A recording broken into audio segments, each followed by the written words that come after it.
तुम तो वाकई में आज भी आ गए, तुम तो बहुत ही अच्छे लड़के हो। कॉफी वाला शख्स संग जिनवू से कहता है, क्या तुमने खाना खाया? संग जिनवू से कहता है, हाँ मैंने खा लिया, मेरे बारे में इतनी फिक्र करने के लिए आपका शुक्रिया। बाक उस शख्स से पूछता है, ये लड़का कौन है? क्या ये बहुत ही एक्सपीरियंस हंटर है जो सारे लोग इसको देखकर बहुत ज्यादा खुश हैं? वो शख्स हंसना शुरू हो जाता है। बाक से कहता है, तुम्हें नहीं पता क्योंकि तुम जब छोड़कर गए थे तभी ये लड़का यहाँ पर आया था। इसका निकनेम तुम्हें बताऊं तो तुम भी हंसना शुरू कर दोगे। इसका निकनेम ये है, दुनिया का सबसे कमजोर हंटर, क्योंकि ये यहाँ पर जितने भी हंटर्स हैं उनमें से सबसे ज्यादा कमजोर है। वैसे तो इसका रैंक ई है, लेकिन जितनी बार भी ये डंजन में जाता है ये ई रैंक के मॉन्स्टर से भी मार खाकर वापस आता है। बाकू से कहता है, वो हमारी बातें सुन सकता है, वो बहुत ज्यादा करीब है। जबकि संग जिन वो भी उनकी बातें सुन लेता है और कहता है, मैंने इन लोगों की सारी बातें सुन ली, लेकिन मैं क्या कर सकता हूँ, मैं हूँ ही सबसे ज्यादा कमजोर। संग सीधा कॉफी वाले के पास जाता है और उसे कहता है, क्या मुझे एक कॉफी का कप मिल सकता है? वो उसे कहता है, नहीं, सारी कॉफी खत्म हो गई। संग और भी ज्यादा उदास हो जाता है और कहता है, आज तो मुझे कॉफी भी नहीं मिली, आज का दिन तो बहुत ज्यादा बुरा है। उसी वक्त एक लड़की जिसका नाम जूही होता है वो संग पर चिल्लाना शुरू कर देती है और कहती है, तुम फिर से जख्मी होकर वापस आए हो। संग उसे कहता है, क्या तुम भी हमारे साथ डंजन में जाने वाली हो? जूही उसे कहती है, हाँ मैं भी जाने वाली हूँ, लेकिन मुझे ये बताओ तुम्हारे चेहरे पर ये चोट कैसे लगी? संग उसे कहता है, मुझे नहीं पता, हंटिंग के दौरान शायद मुझे कोई चोट लग गई। जूही उसे कहती है, अच्छा ऐसा क्या हुआ था हंटिंग के दौरान? फिर वो दोनों बैठ जाते हैं। संग उसे सारी बात बताता है। जूही उसे कहती है, क्या तुम इतने ज्यादा जख्मी थे कि तुम्हें हॉस्पिटल जाना पड़ा? संग उसे कहता है, हाँ, हम लोग ई रैंक के मिशन पर थे और वहाँ पर सारे ई रैंक के मॉन्स्टर थे और मेरी सारी टीम में से मैं ही अकेला था जो बहुत ज्यादा जख्मी हो गया। जूही उसे कहती है, लेकिन ऐसा कैसे हुआ? क्या तुम्हारे पास कोई हीलर नहीं था?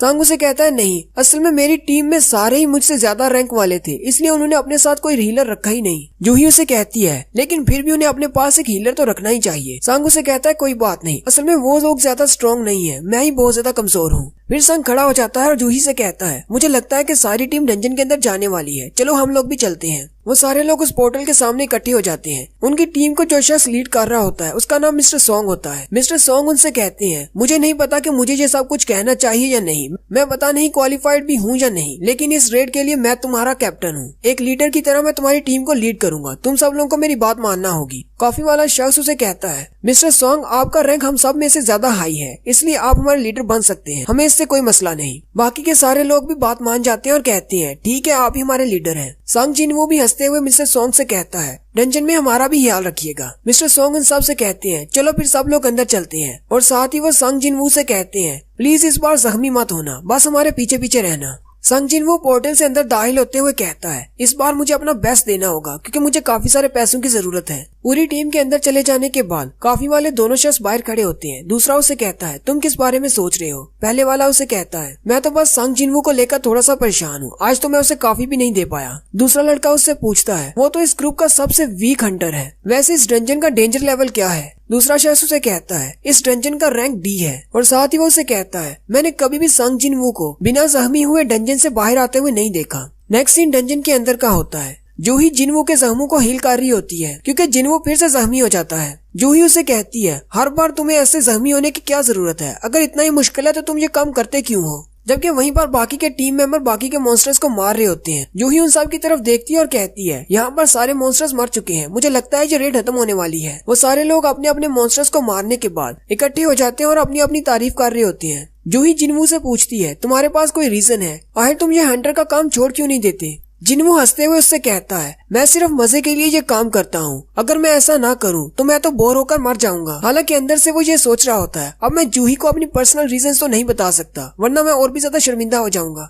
जूही चिल्लाकर उसे कहती है, अब जल्दी से हंसना बंद करो वरना तुम्हारे जख्म फिर से खुल जाएंगे। मिस्टर सॉन्ग के हाथ में एक मैजिकल कोर होती है। जब भी वो एक मॉन्स्टर को मारते हैं तो उसके अंदर से ये एक मैजिकल कोर निकलती है। हालांकि सी रैंक के मॉन्स्टर को मारने पर भी उसके अंदर से जो मैजिकल कोर मिलती है वो भी हजारों में बिकती है, लेकिन जिनवू के लिए सी रैंक के मॉन्स्टर को मारना बहुत ज्यादा मुश्किल है। जिनवू के हाथ में एक ई रैंक की कोर होती है। जिनवू कहता है, इतने ज्यादा जख्मी होने के बाद मुझे सिर्फ एक ई रैंक की कोर मिली है जिसके मुझे ज्यादा पैसे नहीं मिलेंगे। हर रोज मैं अपनी जान खतरे में डालकर सिर्फ एक ऐसी कोर हासिल करता हूँ, ये तो बहुत ही कम है। उसी वक्त उनका एक टीम मेंबर उनसे कहता है, यहाँ पर आओ, यहाँ पर एक और रास्ता है, डंजन के अंदर एक और रास्ता है। वो सारे उस रास्ते के सामने जाकर खड़े हो जाते हैं। मिस्टर सॉन्ग उनसे कहते हैं, ये तो डबल लेयर डंजन है, मैंने इसके बारे में सुना था, आज पहली बार देख रहा हूँ। मिस्टर सॉन्ग अपने हाथ पर एक फायर बॉल बनाते हैं और उसे उस केव के अंदर फेंकते हैं जिससे रोशनी होती है और वो केव काफी ज्यादा लंबी होती है। मिस्टर सॉन्ग सारी टीम से कहते हैं, मेरी बात सुनो, अभी तक इस डंजन का दरवाजा बंद नहीं हुआ, इसका मतलब डंजन का बॉस अभी जिंदा है और मुझे लगता है शायद बॉस इस केव के अंदर है।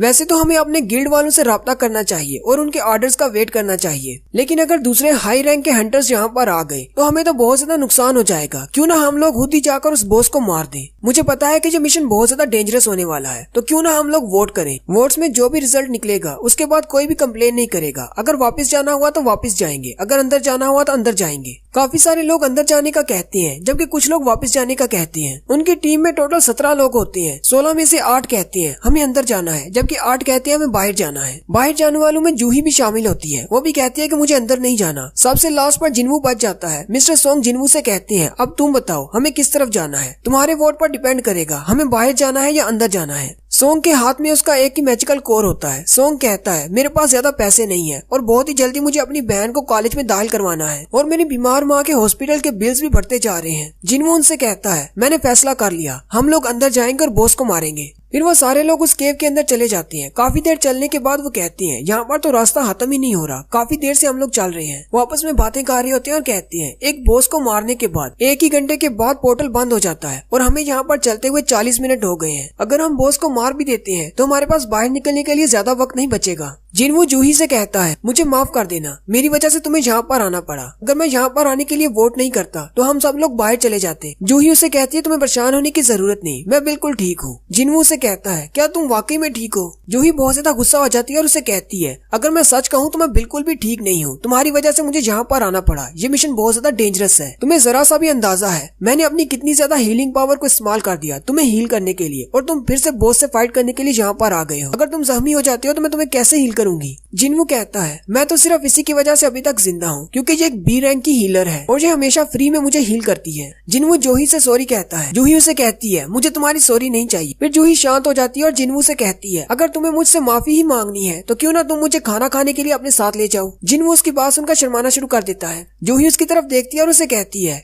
क्या तुम मेरे साथ खाना खाने के लिए नहीं जाओगे? जिन्वू घबरा जाता है और उसे कहता है नहीं ऐसी बात नहीं है, हम दोनों डंजन से बाहर जाकर जाएंगे। आखिरकार वो सब लोग चलते हुए एंड तक पहुंच जाते हैं। वहाँ पर एक बड़ा सा दरवाजा होता है। मिस्टर सोंग उनसे कहते हैं मुझे लगता है कि इस दरवाजे के पार बॉस है। वो उस दरवाजे की तरफ देखकर कहती है अगर ये बॉस का रूम है तो ये इतना ज्यादा डेंजरस क्यों नहीं है, यहाँ पर तो बहुत सारे मॉन्स्टर्स होने चाहिए थे। मिस्टर सोंग आगे बढ़ते हैं और दरवाजे को खोलते हुए उनसे कहते हैं क्या तुम यहाँ पर चल कर आने के बाद खाली हाथ वापस जाना चाहोगे? मिस्टर सोंग उनसे कहते हैं मुझे लगता है कि हम लोग यहाँ पर आने वाले पहले हंटर है, अगर तुम लोगों को डर लग रहा है तो तुम लोग वापस जा सकते हो। मुझे अगर अकेले जाना पड़ा तो मैं अकेले ही अंदर चला जाऊंगा। सारी टीम वाले बातें करना शुरू कर देते हैं और कहते हैं मिस्टर सोंग सी रैंक के हंटर हैं और उनके स्किल्स भी बहुत ही अच्छे हैं, हमें उन पर भरोसा करना चाहिए। चलो सब लोग अंदर चलते हैं। मिस्टर सोंग सारे दरवाजे को खोल देते हैं। फिर वो सारे लोग अंदर दाखिल हो जाते हैं। वो लोग जैसे ही अंदर दाखिल होते हैं मिसालें जलना शुरू हो जाती हैं। मिस्टर सोंग उनसे कहते हैं मैंने कभी पहले ऐसी डंजन नहीं देखी, चलो सारे फैल जाते हैं और आसपास देखते हैं कोई काम की चीज है या नहीं। यहाँ पर देखकर तो नहीं लगता कि काफी अरसे से यहाँ पर कोई आया होगा। वहाँ पर सामने कुर्सी पर एक बड़ा सा स्टैचू होता है, जबकि इर्द गिर्द छोटे स्टैचूज होते हैं। उन स्टैचूज के हाथ में अजीब सी चीजें होती हैं, कईयों के हाथ में वेपन्स होते हैं और कईयों के हाथ में म्यूजिकल इंस्ट्रूमेंट्स। जिन्वू उनको देखकर कहता है यहाँ पर तो बहुत सारे स्टैचूज हैं, ये तो बहुत ज्यादा डरावना लग रहा है। इनको देखकर तो ऐसे लगता है जैसे ये हमें घूर रहे हों। उन सब का ध्यान सेंटर में बैठे हुए बड़े स्टैचू पर पड़ता है। वो कहते हैं ये वाला तो बहुत ही बड़ा है, कहीं ये इन सब का बॉस तो नहीं? मिस्टर सोंग उनसे कहते हैं नहीं, ये बॉस नहीं हो सकता, ये तो सिर्फ एक स्टैचू है। लेकिन बाकी सारे स्टैचूज में से सिर्फ यही एक है जो बहुत बड़ा है। वो सारे एरिया को चेक करने के बाद कहते हैं यहाँ पर तो एक भी मॉन्स्टर नहीं है, ना ही कोई बॉस है, सिर्फ इन स्टैचूज के अलावा कुछ भी नहीं। उसी वक्त मिस्टर सोंग की नजर एक मैजिकल सील पर पड़ती है।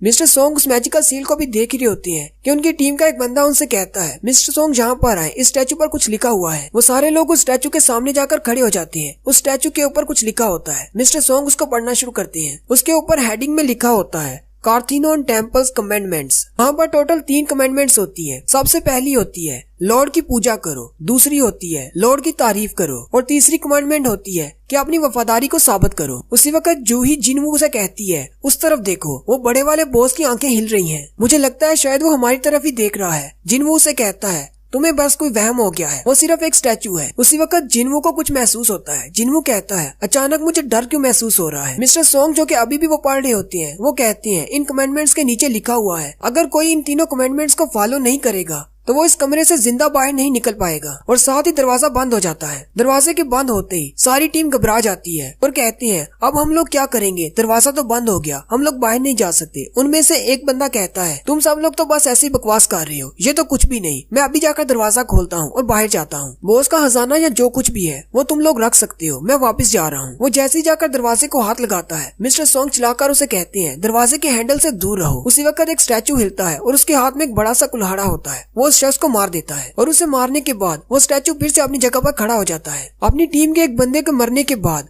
बाकी के टीम मेंबर्स बहुत ज्यादा डर जाते हैं और कहते हैं क्या हमें इन सारे स्टैचू से फाइट करना होगी, ये तो बहुत बड़े हैं। जूही और जिनवू भी बहुत ज्यादा घबरा जाते हैं। जूही जिनवू से कहती है अगर वो वाला स्टैचू हिल सकता है तो इसका मतलब बॉस का स्टैचू जो मैंने अभी देखा था उसकी आंखें वाकई में हिल रही थी। और यहीं पर हमारी फर्स्ट एपिसोड का एंड होता है। एक्सप्लेनेशन अच्छी लगी हो तो कमेंट करके जरूर बताएं। चैनल को सब्सक्राइब कर दें, वीडियो को लाइक और शेयर कर दें। शुक्रिया।